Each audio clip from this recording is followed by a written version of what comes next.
চোখের সামনে দাগ দেখছেন, সুতার মতো রেখা, কিংবা মাকড়সার জাল, ছোট ছোট পোকার মতো, কিংবা ছোট ছোট জোনাকির মতো জলজল করছে এরকম স্পট চোখের সামনে দেখছেন?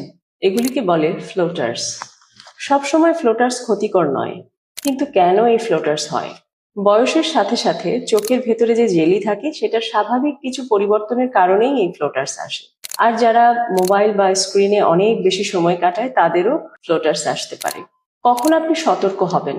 যখন এই ফ্লোটার্সের পরিমাণ অনেক বেড়ে যাবে, কিংবা ফ্লোটার্সের পাশাপাশি চোখের ভিতরে বিদ্যুতের মতো আলোর ঝলকানি থাকবে, আর সবচেয়ে ইম্পর্টেন্ট, যদি ফ্লোটার্সের সাথে সাথে আপনার চোখের দৃষ্টিটা কমে আসে, তখন আপনি সতর্ক হবেন এবং অবশ্যই একজন চক্ষু বিশেষজ্ঞকে দেখাবেন। ফ্লোটার্স সবসময় ক্ষতিকর নয়। অনেক মানুষ সারা জীবন ফ্লোটার্স নিয়ে চলাফেরা করে, কোনো অসুবিধা হয় না। অতিরিক্ত হয়ে গেলে সেটার জন্য মেডিকেশন আছে, আমরা ওষুধ দিই, কিংবা বিভিন্ন ধরনের চিকিৎসা আছে, সেটার মাধ্যমে ফ্লোটার্সটা মিনিমাইজ করা যায়। কিন্তু এটাতে খুব প্যানিকড হয়ে যায়, অনেকে খুব ভয় পেয়ে যায়। ভয় পাওয়ার